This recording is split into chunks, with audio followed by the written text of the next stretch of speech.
Second. Good morning, everyone. Welcome to Learn. Special welcome to Rabbi Sam Taylor from Borehamwood, all today from Canada.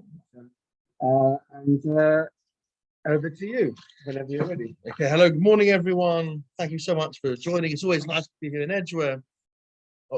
Very fond memories of being here when I was a teenager, and always lovely to be a great community. My listeners are good friends, and so always nice to be here to share words of Torah. Okay, so I want to speak about the 3 weeks. We're in the 3 weeks. Very topical, I suppose. So sort of based the following observation. When it comes to personal mourning, you start with the shiva, which is the most intense.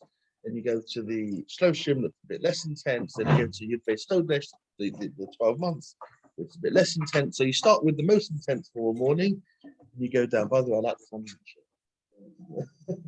Away the lads. Okay.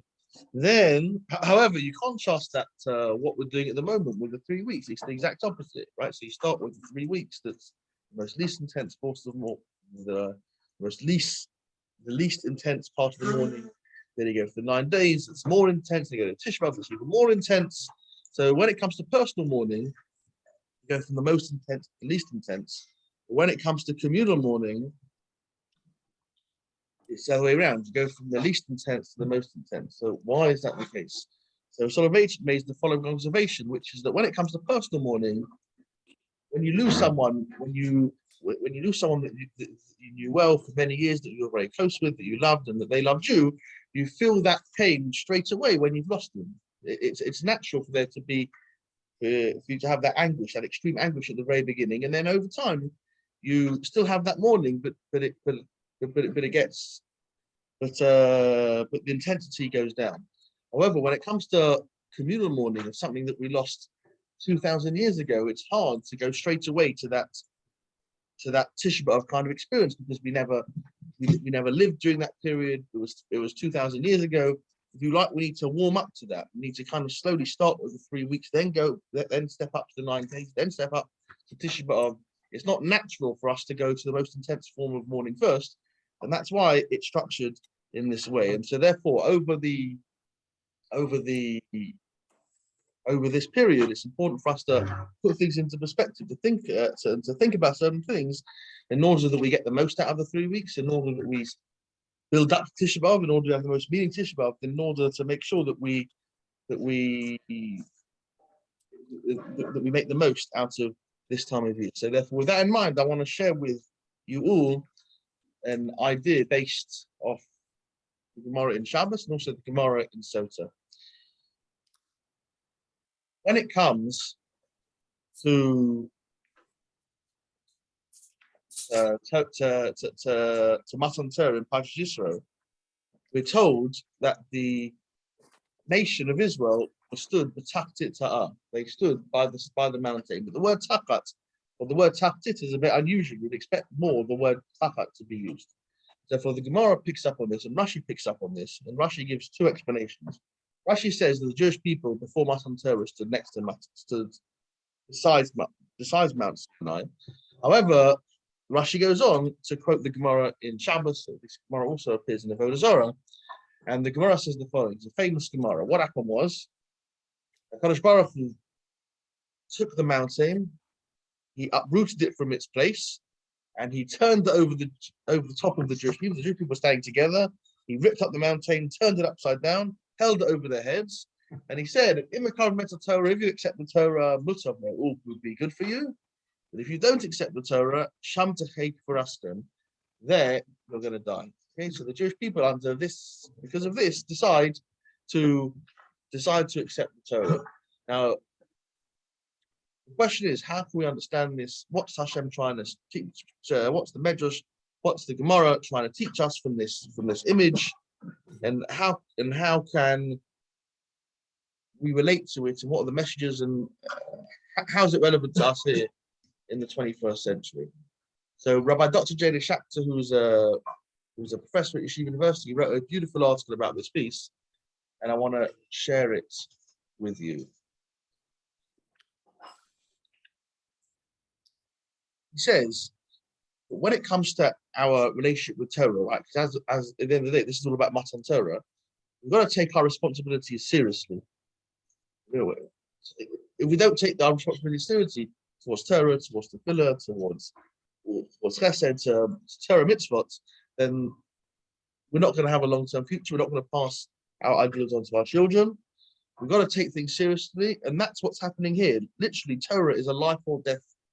Is a matter of life or death. That's why, literally, Hashem is uprooting the mountain. He's turning it over. He's holding it over the Jewish people, and literally, he's threatening them. If you don't accept the Torah, right, Sham take for us, and they are going to die. Right? When it comes to Torah, when it comes to mitzvahs, we've got to realize it's not just nice things to do, but really, it's a matter of life or death. It's a matter. It's that level of seriousness. It's and it's important that we have that attitude. However, at the same time, it can't only be that. There's got to be some kind of love. There's got to be some kind of warmth. So the Yalkut Shimoni compares it to this. It says in Shir Hashirim, there's the pasuk Yonasi b'chag hasela. So you got the dove hides in the cleft of the rock. Why would the dove hide in the cleft of the rock? Right, to protect it from the shade, to protect it from the elements. And so too, the other image of the mountain being uprooted and held over the Jewish people, right, is that when you accept Torah, you get shade. Okay, so you get shade. It makes life more livable. It makes life more achievable. And the same thing with Torah. So therefore, these are the two messages of this Rashi, of this Gemara, which is when the mountain is held over the Jewish people, Hashem is telling the Jewish people two things. First of all, literally, Torah is a matter of life or death, and therefore the commitment required to a Torah lifestyle is very important. Like coming to the 8 o'clock minyan here at Edgeware United, and it's very, very, very important. Supporting the minyan, supporting the community, supporting the shul. Huge importance. It's very, very serious. Not just a nice thing we do, but it's more than that. It's a matter of life or death. That's number one. And also at the same time, if you do such a thing, if you do accept the Torah, you get that level of shade.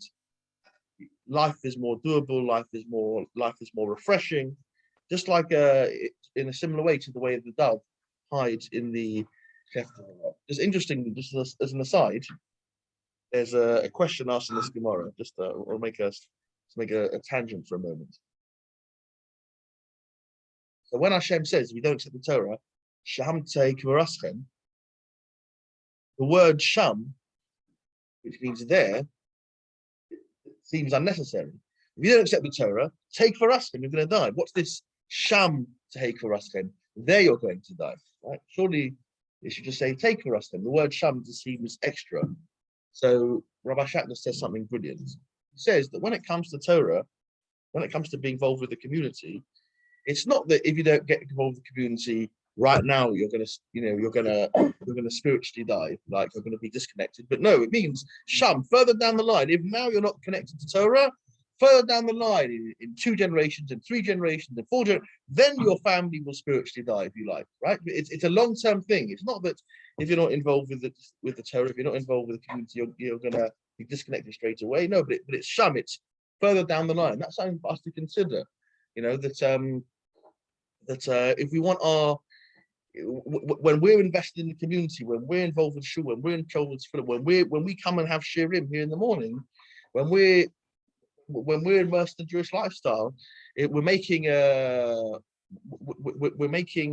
investment not just in ourselves but also in the future generations. Because if we don't, then Sham, further down the line, when those generations are really disconnected, then there's going to be a problem. That's why it's we're doing such a great thing by being here this morning. But anyway, so from this Gemara, in terms of connection to Torah, we see these two things. Number one, the importance of being serious about Judaism, and also realizing that if we are serious about Judaism, we get that level of protection we get that level of shade from our Kodesh Baruch. Right. We see a very similar thing, however, also when it comes to the land of Israel. Right, 3 weeks. About our connection with the land of Israel, it's about connection with Jerusalem. We see a very similar thing from the Gemara in Sota. So, in the Sefer Yoshua leads the people to cross the River Jordan. There's a big miracle when the Jewish people cross the River Jordan. Anyone familiar with it? Okay, very, very close. The water didn't part. Okay, when it came to Kriyas Yamsuf, yes, the water parted, right? But when it came to say for Yeshua, there was a miracle with the water. It didn't part, but it just stopped coming down from the north, right? So say here is say the Jewish people about to cross, the water's coming down, right? Instead of there being a parting, what there was through Kriyas Yamsuf, the water came and it kind of stopped in a pillar built up here. There was no water here, and then the Jewish people crossed. When the Jewish people crossed, then the water then miraculously returned in a soft way to its place and continued to flow down. So the Gemara in Sota says that the Jewish people, when they were crossing the Yarden, when there was a big column of water here, when this miracle was happening with the water, Kadosh Baruch Hu literally had the Jewish people in the middle of the Yarden, and he said very similar language. If you accept the fact that you're going to conquer Israel and settle in Israel and establish the Jewish presence in Israel, then great, all will be good for you. However, if you don't accept your responsibilities towards Eretz Yisrael, again, you're going to die, and you're going to be, the water's going to come down, and you're going to be destroyed. Okay? So it's not exactly the same as the Gemara in terms of Mount Sinai, but there are very similar. There are of course similarities, and you got to try and whenever you have two Gemaras or two sources in Judaism that have similarities, there's obviously some kind of connection. So you can make the case that the lessons are the same. Meaning, just like with when it comes to Torah, we're serious about it, and also it provides at the same time provides that level of shade and protection. You could say the same thing about Israel, our connection with Israel. When it comes to Israel, we're serious about our connection to Israel, about supporting Israel, about visiting Israel, about doing whatever we can to support the Jewish presence in Israel. Right, because literally the Jewish people, the water was hanging over them. Because of that level of seriousness. But at the same time, if we are serious about Israel, just like that water provided shade for the Jewish people when they committed to going into Israel and to establishing the Jewish presence, so too with us. If we are serious about Israel, strengthening our connection to Israel and strengthening our connection to our homelands, then that provides a certain level of protection, a certain level of shelter, and makes life better for us, for our people. Just like the dove is sheltered from the rock. And therefore, I think that during these 3 weeks, going back to what I said at the beginning, during these 3 weeks, we're warming up, if you like, to Tisha B'Av, which is on Sunday. We have to think about things. We have to prepare for that day to make sure it's the most meaningful for us. And I think that thinking about these two things is a good way to prepare for Tisha B'Av. It's a good way to make sure we're in the zone, that we have the right perspective. These two things, when it comes to Torah and when it comes to the land of Israel, we take them seriously. And if we do take them seriously, it provides that shade, that protection from the Kadosh Baruch Hu. And I think beautiful ideas, important things to think about. They're always great ideas, right? Especially at this time of year, as I said in the run. Thank you for having me.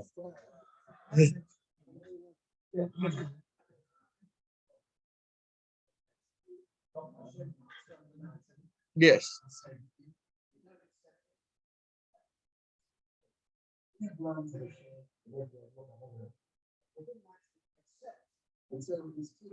Okay, you're 100% right. Okay, I didn't say this, but you're right for bringing it up. The broader context of the Gemara is that the other nations of the world, in the time to come, the Gemara will say, hey, it's not fair. The Jewish people get special treatment. It's not right. Why did, it's not okay. And so we should get special treatment as well. So then the Kadosh Baruch Hu says, well, they accepted the Torah. And then the nations of the world say, well, they only accepted it under duress because you forced them, right? And then the Gemara says, no. Kadosh Baruch Hu say, yes, initially they accepted it when they were forced. However, later, in the times of Purim, they kimu v'kiblu, as the Apostle says, they re-accepted Torah out of love. So that's the full Gemara. So no, you're 100% right. So initially it was out of fear, and then later it was out of love. Tosfos says something different, but again, as you mentioned it, as you raised the question, I thought I'd mention it. Tosfos says, why was it necessary for Hashem to force the Jewish people to accept the Torah? Didn't they already say Na'aseh v'nishma? So Tosfos says, yes, they did say Na'aseh v'nishma, but Kadosh Baruch Hu was concerned that maybe they would go back on their word. So no, Rabbi, you'd be 100% right. And this also shows the importance of worshipping Hashem out of love and out of fear. right? Because one time when they accept was out of fear, one time was out of love. But yeah, you're right, and that is the full version of the Gemara. Great. Thank you very much. Thank you very much. Thank you for joining us for your valedictory sort of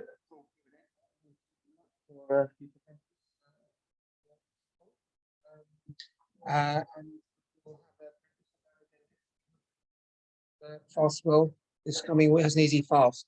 I will turn off the Zoom now and then I'll do the goodbye all the Zoom participants.